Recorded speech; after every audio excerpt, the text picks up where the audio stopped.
Мен Атамбаев соттолот десем эч ким ишенбей койгон да. Аны да мен жөнөткөм да.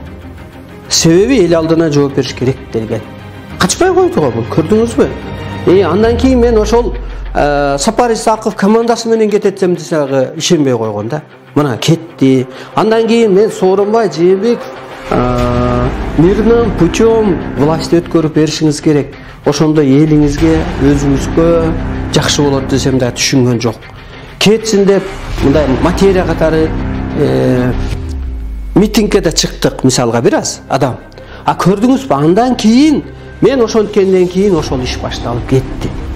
Эмнеге ал киши башкара албайт дегенде, ал жакшы адам, пенде катары, мындай сый адам, мүмкүн дасторкон эгенен, мүмкүн кандайдыр бир адамгерчилиги бардыр. Бирок мына мен айтып аткан аалам сырын билбейт. Жээнбеков кааласа каалабаса да бул бийликтен кетет да. Эмнеге? Көрдүңүзбү, эл көтөрүлүп калды бул биринчиден. Бул көктүн талабы. Ошон үчүн биз айттык да, сезону бүттү деп. Анан кандай камалбайт? Качып? Өз каалоосу менен кетпейт, бул элдин каалоосу менен кетет.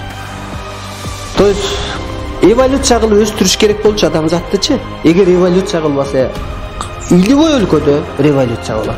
Анан Сооронбай Жээнбеков качып эле кетпесе камалат да. Анан элди мынтип башкарбайт, өзү мынтип башкарбайт. Кыргызды ааламдан берилет. Мокотуп, коркутуп башкарба дейт. Камап, коркутуп.